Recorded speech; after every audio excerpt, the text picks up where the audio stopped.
Good morning, guys. Welcome to another Biology with Miss Cherry. This is the last of the really hefty lessons this week. So we've done all about oxygen transport in humans. We've looked at the respiratory system. Now we're going to take a bit of a look at the digestive system. So we're going to see how nutrients like proteins, carbohydrates and lipids are broken down and then taken into the body. It's quite me talking based just because there's loads of information here. There's a bit of drawing and a few tables, so bear with. It's not going to be the best, but it'll be fine, I promise. Because it's quite a hefty lesson, we're going to get straight into it. So once you've got the title and stuff, let's get started. So thinking back to your GCSE, what are the three biological molecules that we've studied this year and how are they broken down? If you can get that far, you can tell me what those three biological molecules that we've spent a lot of time looking at in Module 1 are broken down into. Okay, so normally at GCSE you would have had the big molecule and then an arrow with the enzyme on the top and then the little molecule, maybe a couple of little molecules. Pause and play again when you're ready to go through the answers. So the first one you should have got was carbohydrates, and those are broken down by amylase into monosaccharides, but at GCSE you probably will have known them as sugars. Now obviously we know from our Module 1 topic that specific sugars or specific di and polysaccharides are broken down into specific monosaccharides. So if you're not too sure about that, maybe go back and take a look at which monosaccharides join up to make those polysaccharides. Then we've got our lipids and our proteins, and lipids are broken down by lipase into fatty acids and glycerol. Hopefully again, thinking back to Module 1, that would have been okay. And proteins are broken down by proteases. An example is pepsin, that you might remember is formed in the stomach, into amino acids. Now we're going to use this information, this base knowledge, to add detail, and quite a lot of it today, I'm afraid. So we're going to get really smart quite quickly, hopefully. As with every module, every new topic, we've got a few keywords. And here we're looking at the difference between digestion and absorption. So digestion is the process of breaking down nutrients. And notice that in my definition, I've got normally using enzymes to extract useful molecules. And by useful, we mean for a biological purpose. So maybe they're good for respiration, or maybe they're really useful, really useful for building muscles, things like that. And then we've got absorption. Notice there's a P in there. There's no second B. Absorption, which is how we take in the useful molecules of digestion. And this is mostly going to happen in our small intestine. Now, I want you to think about these two questions at the bottom before we move any further. So you can pause and play again in a second. Where is digestion happening? Where does it start? And what's the difference between mechanical and chemical digestion? So pause and play again when you're ready to go through the answers. Now, digestion actually occurs in the mouth. Okay, we've got salivary enzymes or salivary enzymes, whichever way you want to say it. So enzymes that are found in the saliva or the spit, if you can't be bothered to be scientific. But then we've also got things like the teeth and the tongue. And the mouth is a really good example of showing both mechanical and chemical digestion in one organ. So mechanical digestion is relating to the physical movement of things. So maybe the physical movement of your tongue smashing the food against your mouth. If you really want to do it, go and get yourself a piece of bread and see how you eat it. Okay, that's going to require a lot of that food blob, a bolus, being moved around your mouth a lot. Chemical digestion is obviously going to be the chemical molecules, things like our salivary enzymes, maybe things like stomach acid in the stomach. As we've seen through this whole module, we're always talking about exchange surfaces. And in the digestive system, specifically moving towards the small intestines, there's a few specialisations or adaptations that you will have learnt about. And those are things like the villi and the microvilli that are on the internal surface of the small intestine.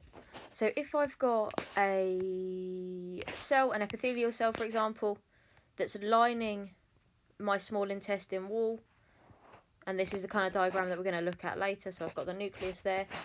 I've got gut contents passing here through the top, and at the bottom I've got my bloodstream. Okay, now with those that exchange surface at the top, if I do a really cool zoom in picture, so we've got the villi, which are the big folds, but on each of those villi there's almost like little extra fingers, so as it curves over, and those are your microvilli, and all they're working to do is specialise that surface. So in terms of specialisations, we know that the more folding we've got, the bigger the surface area, and that's going to increase our speed of diffusion. But likewise, you can see in the diagram that they're really thin. The difference between the gut contents and the blood is only 1 cell thick. And as well, we've got that constant blood flow away from the site of the cells, away from the site of absorption, to maintain our diffusion gradient, to keep diffusion being possible. Now we're going to start by looking at how carbohydrates are digested. And we've spoken about this already. I said about you going to eat a piece of bread, which you may or may not have done. I don't really mind either way. It depends on what bread you've got. But digestion of carbohydrates is going to begin in your mouth. And this is because we've got, like we've said, the teeth. And that's going to give us a larger surface area. So if I've got my slice of bread, it's quite flat, it's quite thin. There's a cross section of a slice of bread if you fancy it. I'm not very good at art, as you can see. That's why I'm not an art teacher. But if I chew it up, my bread is going to start looking quite lumpy. It's going to maybe start folding up on itself. And we're going to give ourselves maybe little chunks of bread as well as we chew through them, that are going to mean that we've got a bigger surface area for our enzymes to act on. Now, GCSE carbohydrate digestion was really simple. Probably too simple considering how complicated it is. But we've got to remember that we're still using that carbohydrates amylase. And remember, the ASE is our suffix for enzymes. And this amylase is found in the saliva, so we say it's salivary amylase. And at GCSE you were able to say, it breaks down starch into sugars, which is fine, but you guys are obviously better than that now. So we've got to say that it begins to hydrolyse, that hydrolysis reaction, glycosidic bonds in the starch molecules. Now, if you think back to the structure of starch, it's made of amylose and amylopectin.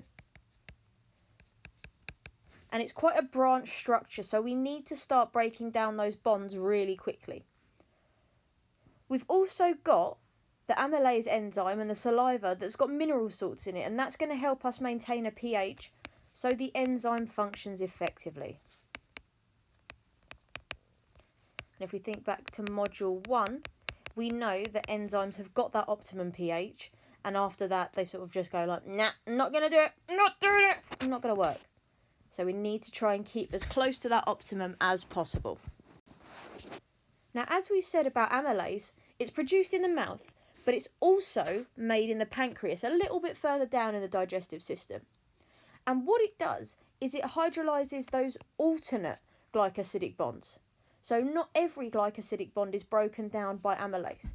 And what we're actually doing is we're resulting in some disaccharides, which can then be specifically broken down by their relevant disaccharidases or whatever they are. Now you might be thinking, what's the point in having 2 sets of amylase? Surely the one in the mouth does all the job.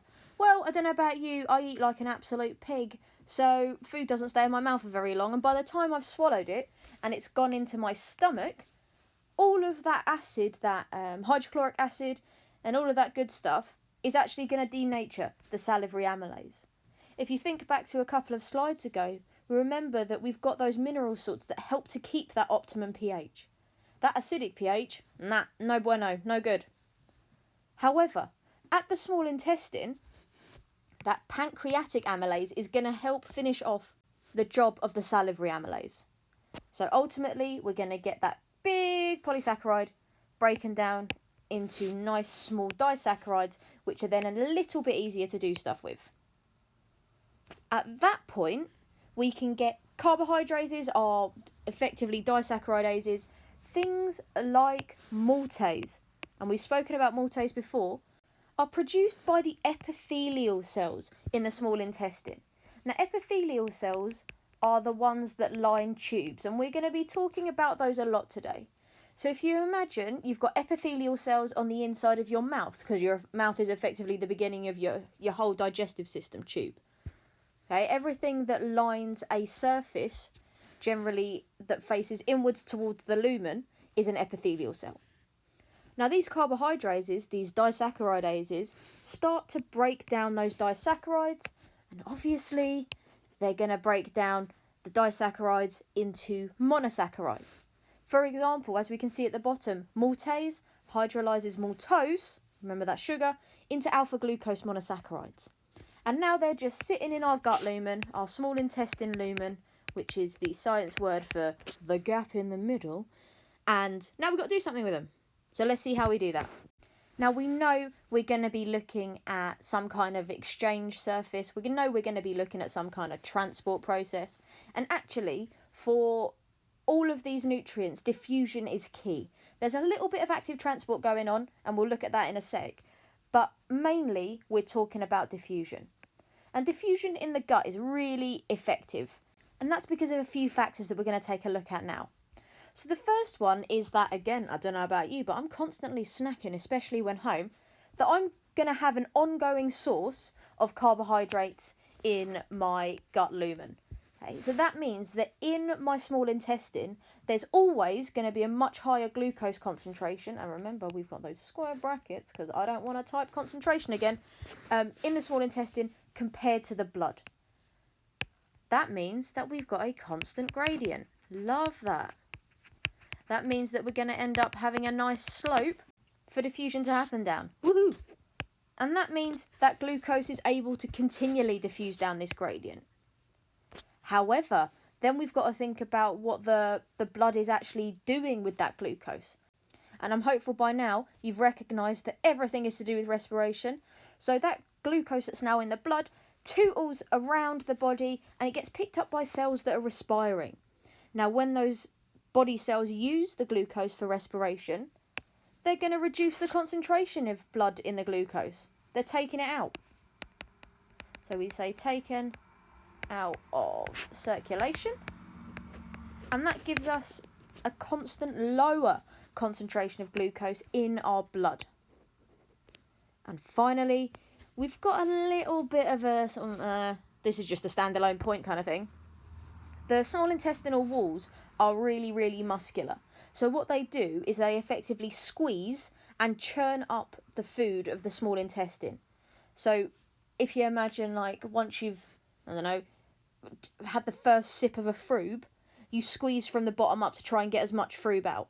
That's a bit like what the walls of the small intestine do, except they squeeze in sideways a little bit. So as the glucose gets diffused out, the little squeezing happens, and then that makes some food that maybe's got a little bit more glucose close to the small intestinal wall. Now, as I said, we are looking at a transport system. We're going to be drawing a diagram, and this diagram is quite useful for the rest of the lesson. So I'd recommend, if you've got the space, either sticking 2 sheets of paper together, A4 sheets, or using an A3 sheet, or just drawing it small, but you're going to need to label around it.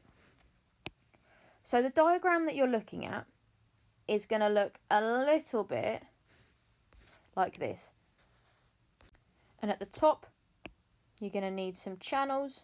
So maybe I'll just rub that a little bit out there. Ooh, oh, look at that, lovely. And at the bottom, I'm going to need another channel with that gap rubbed out in the middle again. So we're going to try and get rid of the blue. Perfect, lovely. Just round that off again. And then finally, I'm going to draw this in a different colour because it's a slightly different protein molecule. So we've got 2 channels there. We've also got a pump molecule. Okay, so maybe if you want to put a key, that the green is the pump and the red ones are channels. They could also be carriers. Okay, and then the final bit is to highlight what's where. So this upper surface, I'm just going to label my gut lumen. And at the bottom, we've got the bloodstream. Okay, so we're going to use this diagram over the next few slides to explain how the co-transport and active transport of substances across this epithelial cell helps us to absorb carbohydrates, and then looking at amino acids a little bit later on. So pause now, spend some time drawing the diagram, make sure it's clear enough for you, because I'm not going to see it, and play again when you're ready to start looking at the process. So here's my lovely diagram again. You wouldn't know that it's been copied and pasted really badly from the previous slide, so, you know, ignore how rough it looks. And we're going to start with looking at how we set up that concentration gradient.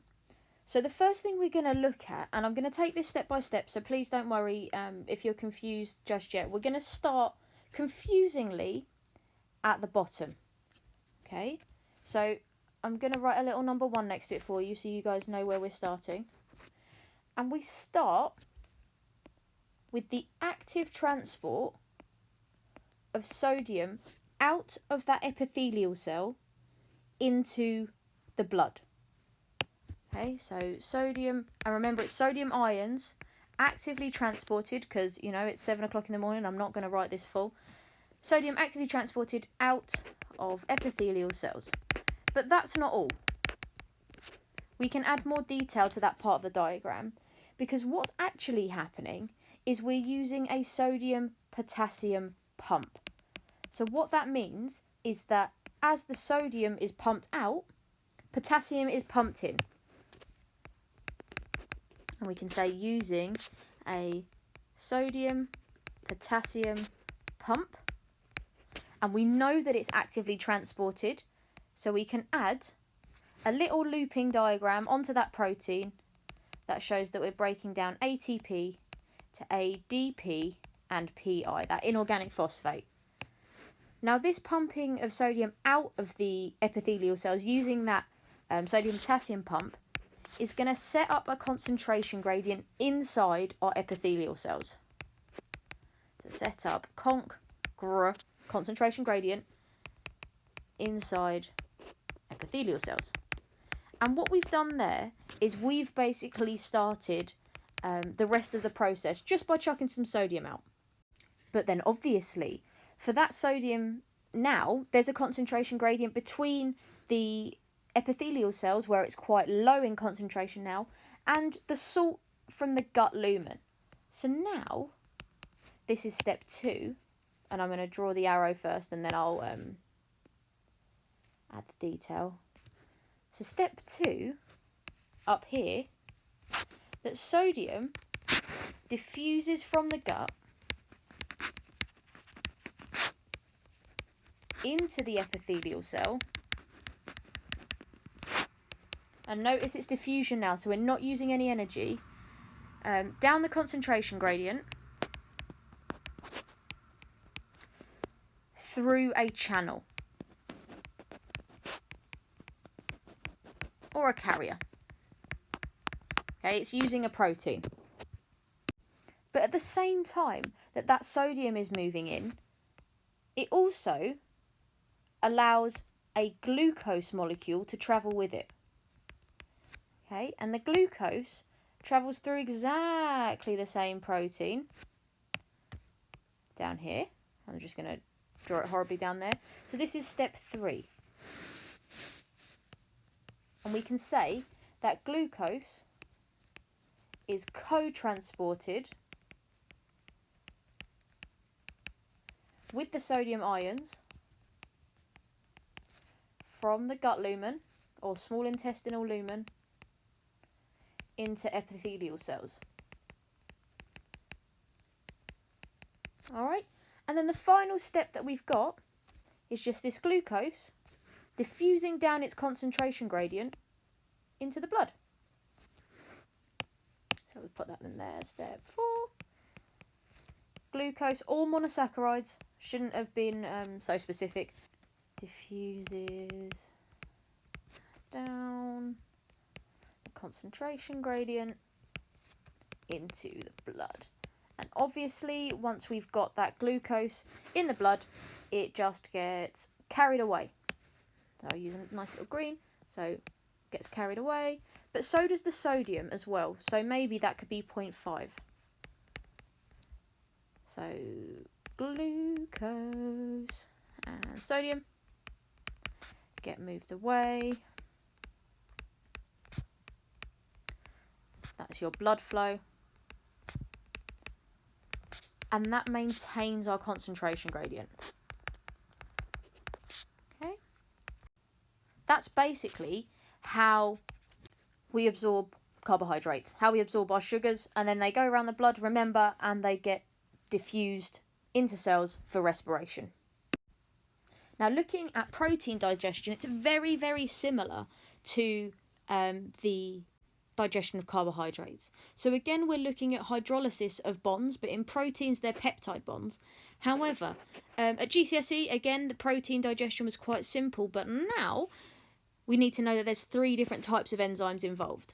So the first one is an endopeptidase. It works in the middle, and it's the hydrolysis of bonds between amino acids, and notice it's specific amino acids. You don't need to know what ones specifically unless it tells you in a question, in the middle of a polypeptide.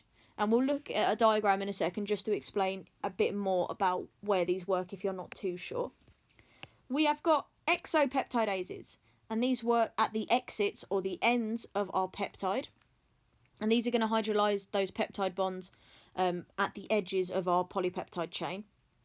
And finally, we've got dipeptidases, and these are going to work to just separate our dipeptide down into a single amino acid.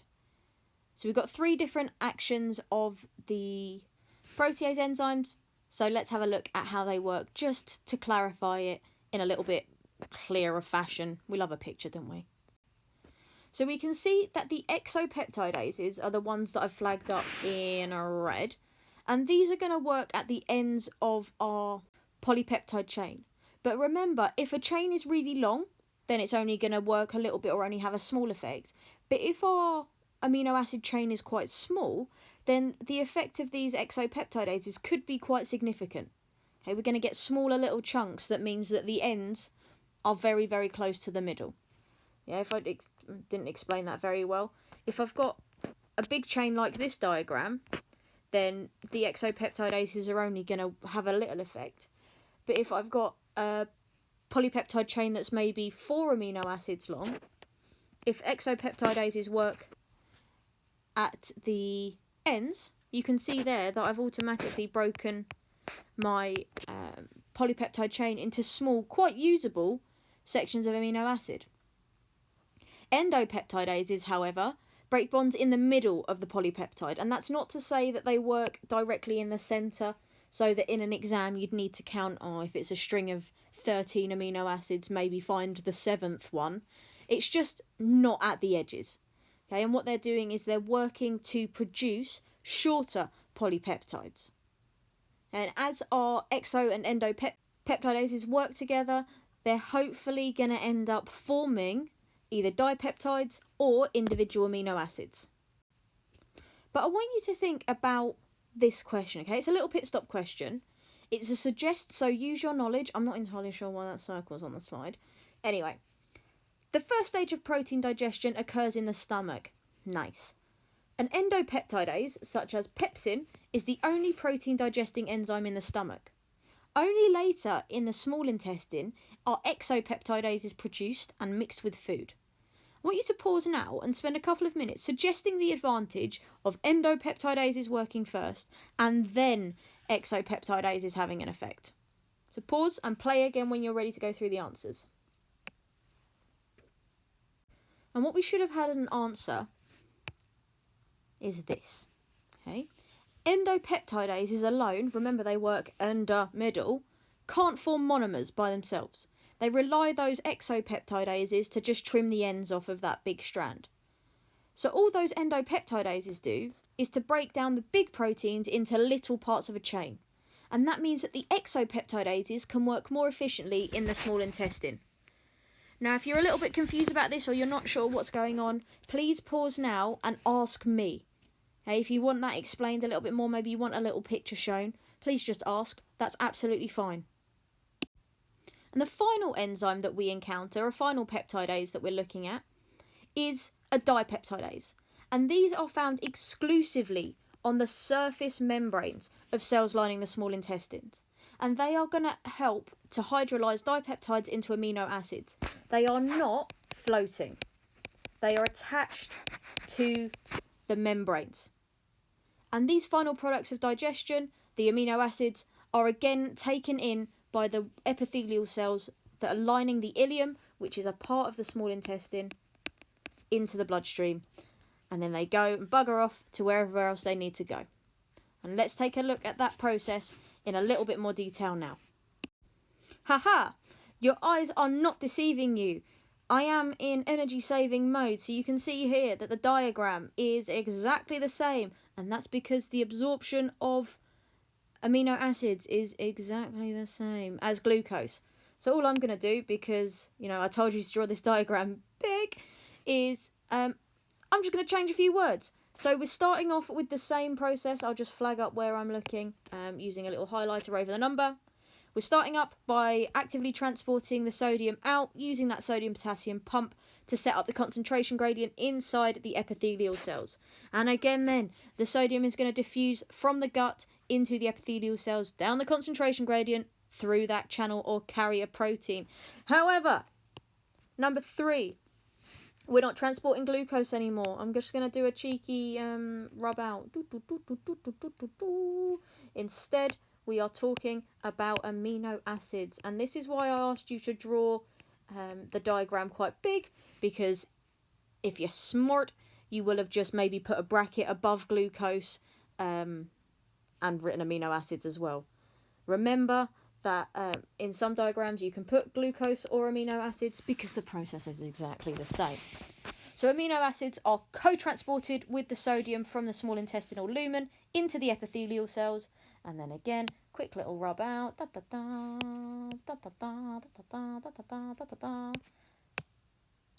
Amino acid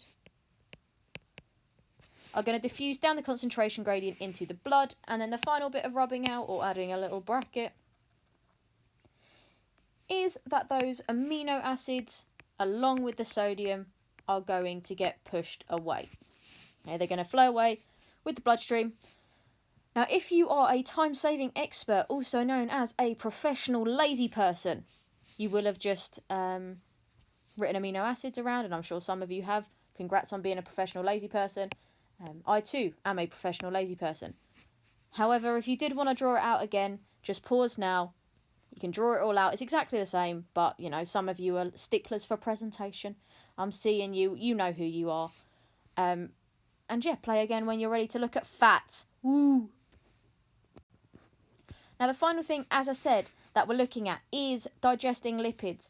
And triglycerides are really, really important in our body for protection, for insulation, things like that. We looked at them. They're also a really, really strong source of energy. And they're made of fatty acid chains and glycerol molecules. But obviously, we know that if I stick some oil on water, it's not really going to go anywhere. And the blood is mostly a watery solution. So we need to figure out a way to take those saturated and unsaturated fatty acid chains and our glycerol and bung them somewhere good. And this is done by a few different molecules working together to form a similar effect, but they do different things. So the first thing we've got is the enzyme lipase. And lipase is made by the pancreas, so it's quite late in the digestive system. Okay, it's after the stomach. And this lipase, or the pancreatic lipase, is going to hydrolyse the ester bonds between the glycerol and the fatty acid. So now what we've got is we've got loose fatty acids. And remember, there's 3 of those per triglyceride and 1 glycerol, just floating about. But pancreatic lipase is a little bit problematic. Okay, it's sort of like, again, a professional lazy person, but a professional lazy molecule, in that it only just touches the surface of a fat globule. So, I don't know, if you spent loads of time over Christmas munching some cheese, I don't know why you would, it's disgusting, but eating some cheese, you are gonna have quite a few fat globules that were floating around your small intestine. No offence, it's just a thing. But that pancreatic lipase is hydrophilic. It can't work on the hydrophobic fatty acids that are floating around as at the centre of that fat globule. So instead, we've got to use a combo of lipase and bile salts.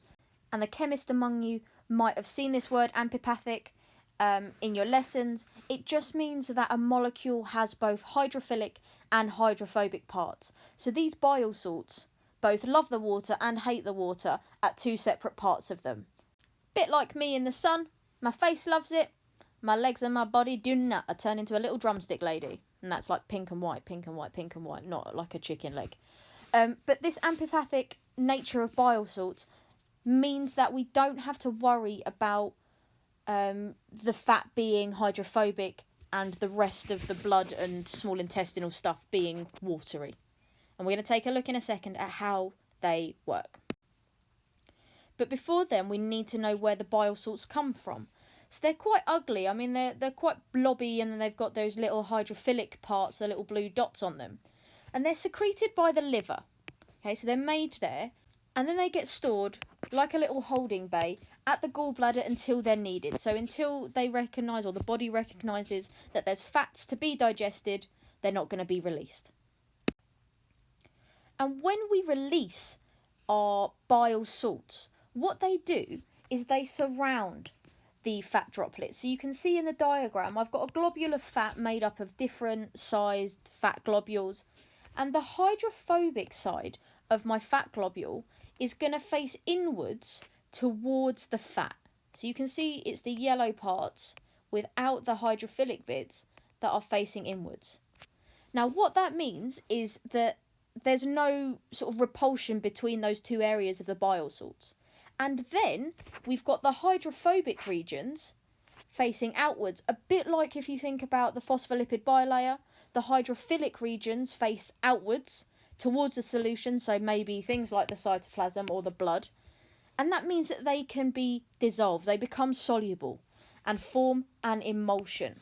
And if you're not sure what an emulsion is, go downstairs or wherever you are, go to your kitchen, get some washing up liquid and put some oil and some water in a little cup with a little squeeze of washing up liquid. Put a lid on it or put your hand over it or stick a spoon in it and stir it really aggressively, and it should go cloudy, but you should see that there's no longer a layer of fat and water. Now once we've got our nice soluble micelles, those soluble globules of fat with the bile salts on them, they're able to diffuse into the small intestinal epithelial cells. And in doing this, once they've got into those cells, the fatty acids with the bile salts link up again and they form triglycerides. And then they combine with some proteins. So they've basically broken themselves down to get into the cell to then build themselves up again. And when those triglycerides bind to proteins, they form something called chylomicrons. Okay, I'll write out how to spell it.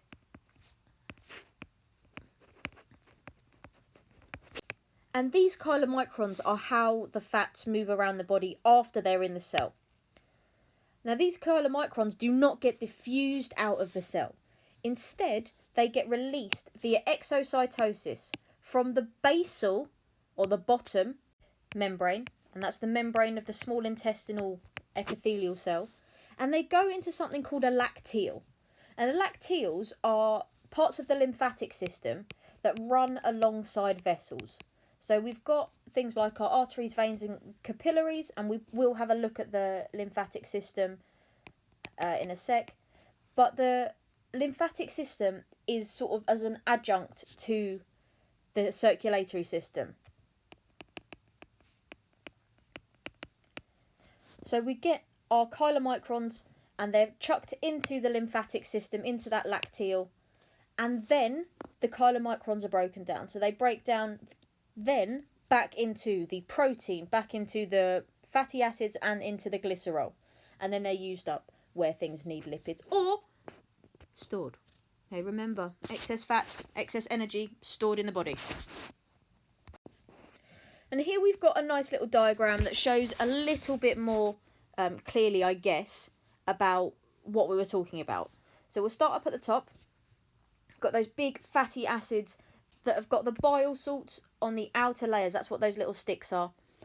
And in that emulsion, they get broken down into smaller particles called micelles, and they are able to diffuse into our epithelial cells. So these are now hydrophilic on the outside. Okay, and once they're back in the cell, they're going to link together to form triglycerides, and those little fat globules, you can see here that we've got little fat globules, they've all been packaged together. So they combine with those proteins from the Golgi, that's why they've drawn it there, to form chylomicrons. And the chylomicrons are extruded, they're released by exocytosis into the lacteal. And remember I said about the lymphatic system being very, very close to the circulatory system? Well, here in this diagram, that's a lovely showing of it. So the capillary is there, and then the lacteal runs alongside the capillary itself. Actually, it says in this diagram that a lacteal can be considered a lymph capillary. I don't really like that term, but you do you. And then that lymph fluid that we've got in the lymphatic system transports the chylomicrons away, and they get broken down and used up where they need to be. So I'd like you to take a pause now. We're not going to do homework because, as I've said every single time, everything is homework. Could you please compare and contrast the digestion and absorption of lipids, carbohydrates and proteins?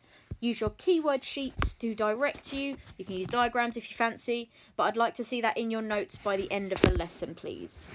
Thank you. And again, we're going to finish off with some exam questions. So well done if you've got here. I'm going to read the stem out for you, and then I'm just going to shut up and let you answer it. Animal fats contain triglycerides with a high proportion of saturated fatty acids. If people have too much fat in their diet, absorption of the products of fat digestion can increase the risk of obesity. To help people lose weight, fat substitutes can be used to replace triglycerides in the food. Describe how a saturated fatty acid is different from an unsaturated fatty acid. So pause now, play again in about a minute. Figure 1 shows the structure of a fat substitute, and this fat substitute cannot be digested in the gut by lipase. Suggest why. Suggest. Do not think that you're expected to know, but you are expected to use your knowledge.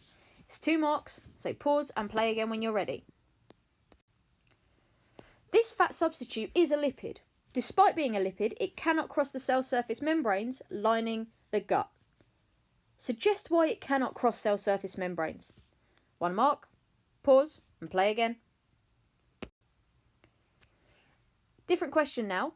Endopeptidases and exopeptidases are involved in the hydrolysis of proteins. Name the other type of enzyme required for the complete hydrolysis of proteins to amino acids, and then suggest and explain why the combined actions of endo and exopeptidases are more efficient than exopeptidases on their own. This should take you about 4 minutes. So again, pause and play again in a sec. Final question, 3 marker. Figure 1 shows the co-transport mechanism for the absorption of amino acids into the blood by a cell lining the ileum. The addition of a respiratory inhibitor stops the absorption of amino acids. Use figure 1 to explain why. Look carefully. Use your knowledge. 3 marks should take you about 5 minutes. Pause and then play again when you're ready. So here we've got the marks for the first question. There's a few more on the next slide. Saturated means that we've got single or no double bonds, whereas unsaturated has at least 1 carbon-carbon double bond. For the second question, why does the enzyme not break down this fat substitute? It's a different or a wrong shape, or it's not complementary for 1 mark, and therefore it's unable to find to form an enzyme substrate complex. The reason why that fat substitute can't cross the membrane is that it is is that it's hydrophilic, so it's polar. That means that it's got those micelles on the outside, it can't just diffuse through. It's too big or it's too large. Final question was all about those proteases. So you should have said dipeptidases for the first one. And then the second question, endopeptidases hydrolyze internal bonds, or exopeptidases remove amino acids at the end. So if you've got more ends of them, they're going to increase the surface area for exopeptidases to work on. For the last question about the respiratory inhibitor, and this was a really common question over the last few years. If we've got a respiratory inhibitor, we've got less ATP produced.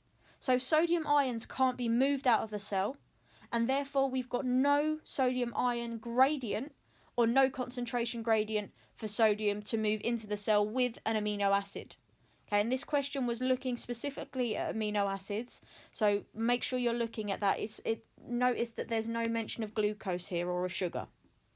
I hope you found that useful. If you've got any questions, please let me know, and I'll see you again next time. Bye!